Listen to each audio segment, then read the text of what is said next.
자, 이번에는요. 대장동 의혹 이슈로 좀 가보겠습니다. 어제 정치권 하루 종일 이 얘기로 뭐 여러 가지 말들이 나왔습니다. 먼저 만평 하나 보시죠. 이 만평이 뭘까요, 지금? 여기 보면 여기 민주당 쪽이죠. 뭐 유니폼도 이제 파란색을 입었어요. 여기 뭐 이재명 후보로 보이고 여기는 저 민주당 쪽 뭐 당원이나 아니 민주당 자체로 보이는데 여길 밖을 보고 있죠. 윤이냐 홍이냐 아니면 누구냐 여기에 이제 관심이 있는 거예요. 맞상대 누가 될까 아주 궁금해합니다. 그런데 갑자기 링 끝에서 뭔가가 불쑥 올라옵니다. 보니까 대장동이. 아, 뭔가 뒤쪽에서 지금 위가 다시 나타나는 거 아니냐. 이 만평은 이렇게 묘사를 하고 있습니다. 자, 관련 기사 보겠습니다.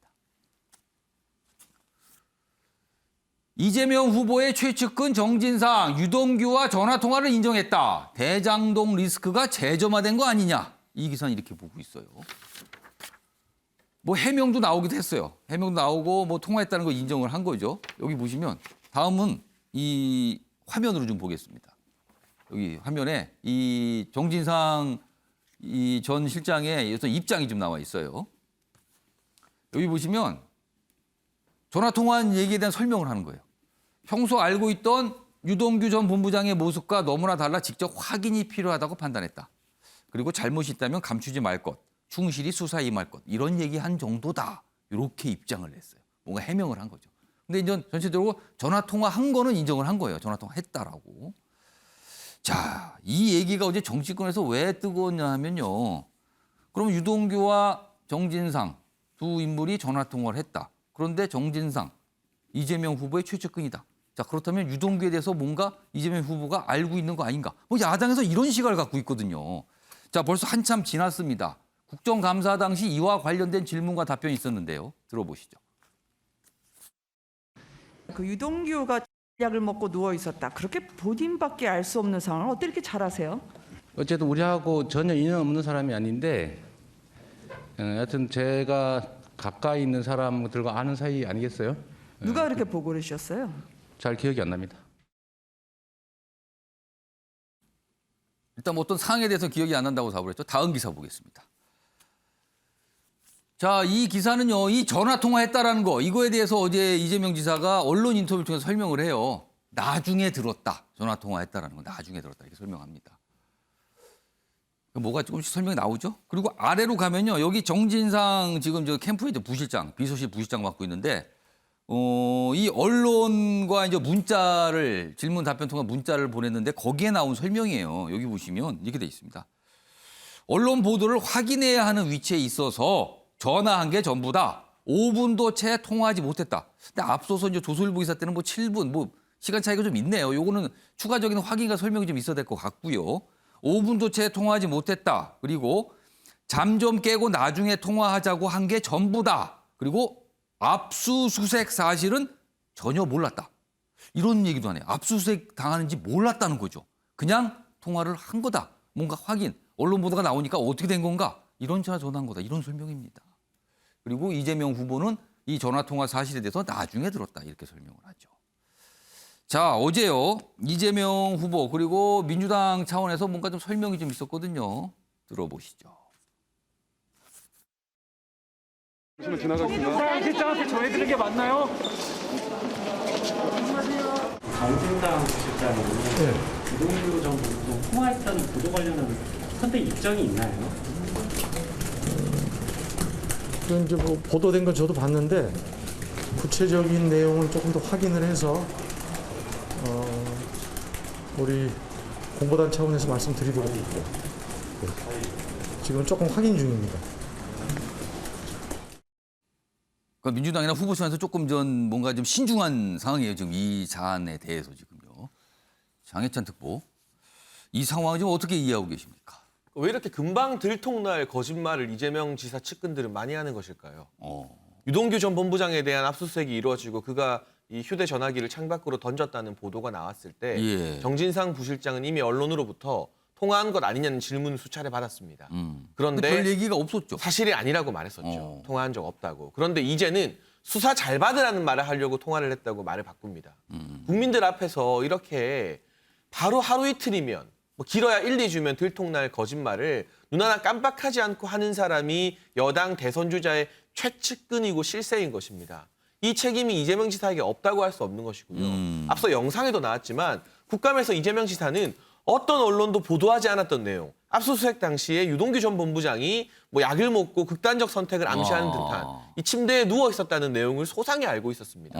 누구에게 보고받았냐는 질문에는 기억이 나지 않는다고 했습니다. 그러나 그 당시까지만 해도 어떤 언론도 유동규 전 본부장이 침대에 누워 있었다는 보도를 한 바가 없었죠. 예. 결과적으로는 이 유동규 전 본부장과 통화를 한 정진상 부실장의 보고를 받았을 수밖에 없는 것으로 보여지는데 이재명 지사는 정진상 정도는 되어야 내 측근이라 할 수 있다면서 유동규 전 법무장은 선을 긋고 정진상 부실장과의 관계는 부인하지 않았습니다. 예. 부인할래야 할 수 없는, 뗄래야 뗄 수 없는 관계이기 때문이죠. 예. 결국 이제 정진상 부실장까지 사건의 핵심 당사자로 등장하게 되었고 검찰은 조속한 시일 안에 이 정진상 부실장의 신병을 확보해서 예. 어떤 통화 내용이 있었는지 말 맞추게 하지 않았는지 수사해야 돼요. 이미 늦어도 너무 늦었습니다. 그리고 또 한 사람, 예. 정민용 변호사가 또 통화를 한 당사자로 지목이 되고 있는데 예. 이 정민용 변호사 같은 경우는 성남시 도시개발공사에 들어가서 예. 초과이익 환수조항 삭제 보고를 직접 했다고 언론 보도를 통해서 거론되는 또 하나의 핵심 인물입니다. 그런데 구속영장 발부가 되지 않았고요. 예. 빠른 수사와 신병 확보를 통해서 예. 이 정진상, 정민용, 유동규 세 사람이 압수수색이 있고 통화가 있었던 그날 긴급한 통화로 이 배임죄 혐의가 이재명 지사까지 번지지 않도록 하는데 예. 말을 맞췄을 가능성에 대해서 총력을 집중해야 될 것 같습니다. 오늘 이 내용으로 이제 거의 모든 신문이 지금 크게 보도를 좀 하고 있거든요. 다음 내용 좀 하나 더 보겠습니다. 여기도 몇 가지 점들을 좀 짚고 있는데, 그러니까 검찰이 이 부분에서 수사가 좀 적극적이지 않은 거 아니냐. 이게 첫 번째 질문은 이런 시각이고요. 뭐 유동규와 통화 기록 확인 가능한데 뭐 이렇게 나오면서. 근데 두 번째는요. 앞선 기사 때는 압수수색 하는지 몰랐다고 그랬잖아요. 근데 과연 압수수색을 미리 아는 거냐 모르는 거냐. 뭐 이 부분도 좀 쟁점인 것 같아요, 지금요. 그러니까 알고 전화를 한 거냐 모르는 상태에서 그냥 전화를 한 거냐. 우연히 겹친 건가. 그리고 무슨 대화 내용. 그러니까 대화 내용에 대해서 설명을 했습니다만 과연 그 이상은 뭐 없었는가. 뭐 이거고요. 그다음에 이재명 후보에게 보고가 됐었나. 그 당시에 바로 그 상황에 대해서. 뭐 이런 겁니다, 지금. 오찬석 평론가. 이 정도면 검찰에서 정진상 부실장, 지금 캠프 비서실 부실장인데 수사를 해야 된다고 보세요? 아니면 거기까지 가는 건 아니라고 보세요? 어떻게 판단하십니까? 유동규 본부장한테 전화한 게 뭐 전화기로 전화하라고 쓰는 건데 전화했다가 어떤 죄가 성립이 됩니까? 그러니까 이 부분에 대해서는 예. 어떠한 내용과 증명이 있어야만 이 사람을 최소한 소환할 수 있지 않겠습니까? 그 통화 내용이 구체적으로 문제가 발생하는 내용들이 나오거나 뭐 이래야 된다는 뭐 거예요. 예를 들어서 이제 고발사주 의혹을 받고 있는 김웅 의원처럼 특정인에게 전화를 해서 무언가를 받아서 전달하라고 했다라든지 예. 아니면 SNS를 통해서 뭐 어떤 주고받은 자료가 있다라든지 예. 뭐 이런 것들이 나와야지 적어도 소환 조사를 하거나 예. 검찰이 수사할 이유가 생기는데 전화를 걸었다는 이유만으로 수사를 한다면 대한민국에서 수사 못 받을 사람이 어디 있습니까? 다 수사받아야죠. 그러니까 검찰 쪽에서 뭔가 더 확보를 해야 된다. 그 수사가 들어가기 전에는. 그렇죠. 지금 뭐 정민용, 유동규, 정진상 이름 3명을 동시에 열거했지만 정민용 변호사 기각됐거든요. 도망가 증거인멸의 우려가 없다라고 해서. 그러니까 정민용 변호사도 기각이 됐고 예. 정진상 부실장 같은 경우는 전화 통화만 했고 그러니까 아무것도 나오지 않았어요. 지금까지는. 그렇기 때문에 유동규 본부장을 조사를 해서 뭔가 미심적인 부분이 있고 정진상 실장이랑 예. 무언가 주고받은 게 있다라고 하면 소환 조사를 해야겠죠. 근데 지금까지는 이제 전화 통화한 것만으로 나왔기 때문에 예. 아무것도 사실 할 수 있는 게 없습니다. 현실적으로. 그렇기 때문에 이 부분은 조금 더 지켜봐야 되고 검찰 수사를 잘 알아서 하지 않을까. 왜냐면 이거는 국민들이 모두 다 지켜보고 있습니다. 예. 쉽게 뭔가 예를 들어서 뭐 대선 후보와 관련되어 있기 때문에 그냥 미적거린다거나 그럴 수는 예. 없습니다. 그렇기 때문에 만약에 소환 조사를 안 한다면 아무것도 없기 때문에 하지 않는 거예요. 그 부분은 조금 더 지켜본다면 충분히 나올 거라 생각합니다. 일단 어제 이제 이 문제가 이제 정치권의 이제 쟁점으로 떠올랐어요. 그리고 이런 상황에서 어제 원희룡 국민의힘 경선 후보 언론 인터뷰 통해서 뭐 전화 통화 한 사람이 뭐 더 있다. 뭐 이런 얘기를 꺼내죠. 그 내용은 영상으로 확인해 보겠습니다. 복심이란 예. 표현하셨죠? 뭐 신문에서 정진상 정책실장 이름을 거론을 했더라고요. 그 복심이 그 사람이라고? 제가 직접 확인할 수는 없어요. 신문에서요? 예. 네, 한 사람 더 있습니다. 직전에 통화한 사람이 한 사람 더 있다고요? 네, 둘 다 복심입니다. 유동규 본부장이랑 잘 알아야 된다. 그리고 유동규 본부장을 달랠 정도의 사람이어야 된다. 네. 뭔가 약속을 하면 예. 유동규 측에서 그걸 믿을 수 있는 사람이어야 된다. 예. 그 요건을 갖추는 사람은 몇 안 돼요. 몇 안 된다고 얘기하면 누구라고 얘기를 하기 때문에 그냥 궁금하기만 하는 겁니다. 지금요. 이렇게 많은 분들이 특정하지는 못하고 있어요. 지금요. 뭐 아무튼 상황은 뭐 이렇습니다. 전화통화 관련된 내용들입니다. 지금요. 다음은요.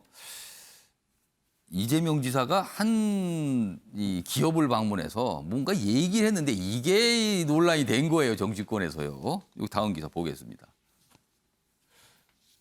이게 이겁니다. 보세요. 뭐 웹툰을 전 제작해서 하는 기업을 방문했는데 오피스 누나 뭐 확 끄는데 이런 얘기를 한 거예요. 뭔가를 보고 어떤 웹툰을 어떤 걸 보고 불쑥 던졌다가 난타를 당했다. 이대녀 급한 이재명 흠칫했다. 그러니까 20대 여성의 표심이 급한데 흠칫했다는 거죠. 그러니까 웹툰 스튜디오 발언에서 여러 가지 비난이 쏟아졌다. 그러자 이제 해명을 하는데 선정성 문제 제기한 것이다. 이렇게 또 수가 해명을 해요. 뭐 이런 상황입니다. 다음 화면 좀 보겠습니다. 이 상황에 대해서 좀 더 자세히 설명하고 있어요. 여기 보면 웹툰 스튜디오 관계자하고 같이 간 거죠. 그래서 이렇게 얘기합니다. 뭔가를 봤어요. 웹툰 뭐 이 앞에서 액자로 돼서 표시가 돼 있는데 근데 그거 보고 이런 얘기를 한 거죠. 아까 제목에 있었어요. 그러자 이 스튜디오 관계자가 아, 성인물은 아닙니다. 이렇게 반응을 보였어요. 다음 보겠습니다.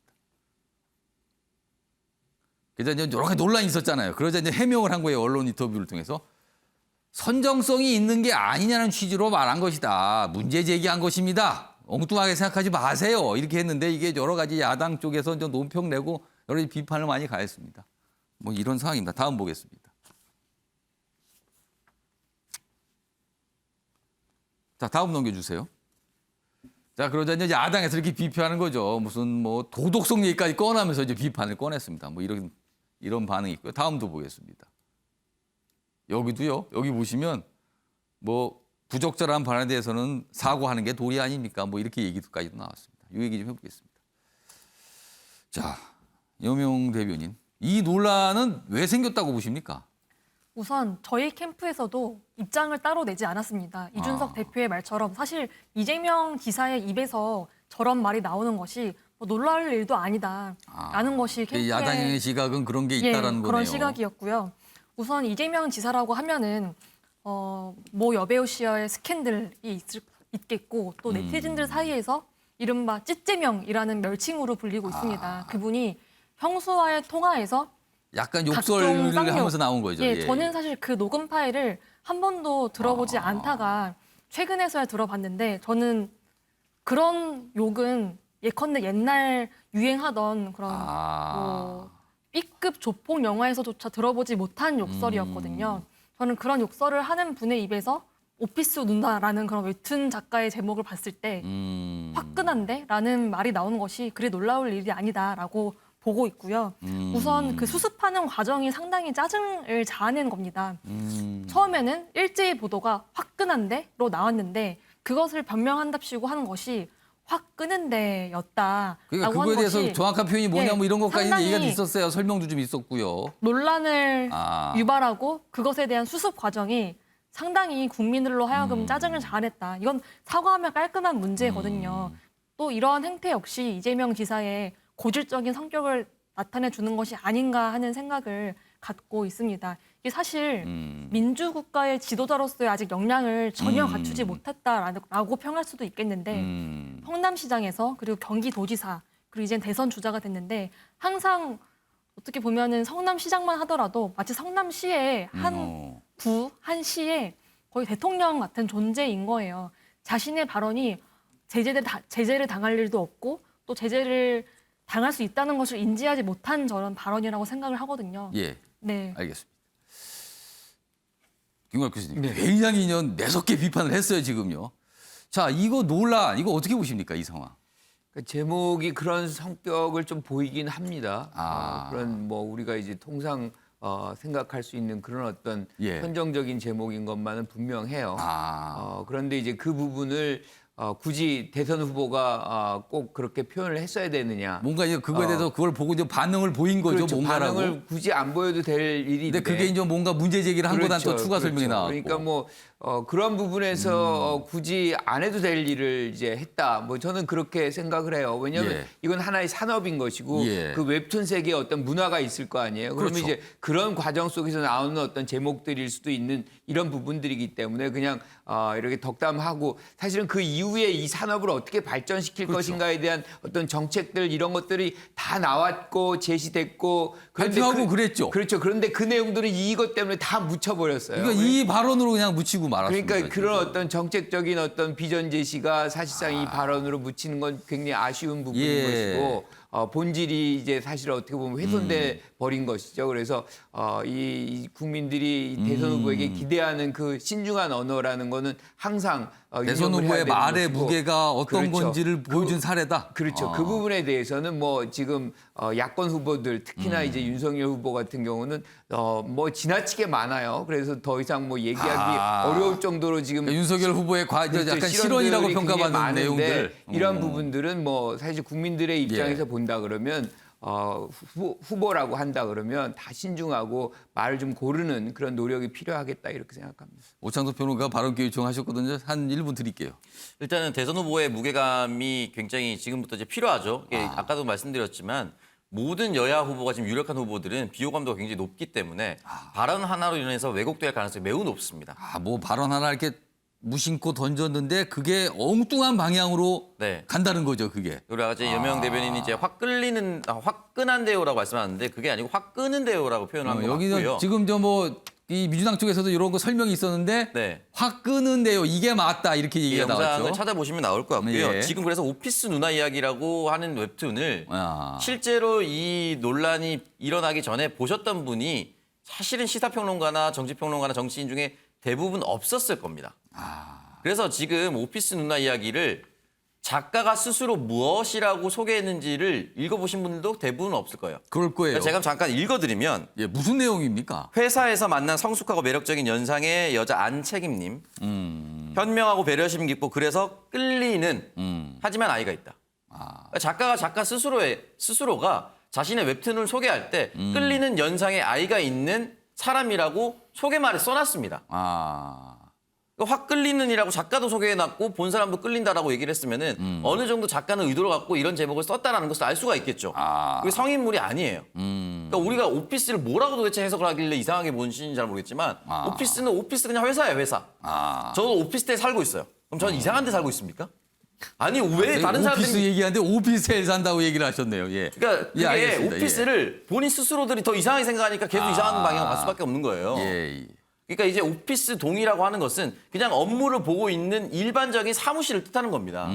아무렇게나 생각하고 싶고 이상하게 생각하는 사람들이 더 이상하게 뻗쳐나가는 것이죠. 왜 그걸 이상하게 생각하시고 그런 말씀이네요, 지금. 그러니까 지금 안철수 후보가 아까 전에 오피스 문화 점점점을 예, 본인이 확인을 거의 안 하시고 지금 접근하신 것 같은데 확인을 일단 해보셔야 될 것 같다라고 알겠습니다. 좀 말씀드리고 싶습니다. 아무도 오피스 문화 이상하게 생각 안 했어요. 예. 이재명 지사 혼자 이상하게 생각했어요. 혼자 이상하게 그러니까 생각했다고 오피스 표현하면 안 문화를 돼요. 보고 확 끄는다고 하죠. 확 끄는데라고 표현할 수가 있죠. 눈길이 간다, 확 끄는다라고 표현할 수 있죠. 정상적인 사람은 오피스 문화라는 제목을 보고 그런가 보다 하지 확 끄는다, 화끈하다는 말 하지 않습니다. 이거 그러면 정상적인 사람 시각 차이가 나와요, 작가는- 여기서. 그럼 작가는 왜 자기 웹툰 소개에 확 끊을린다고 표현했습니까?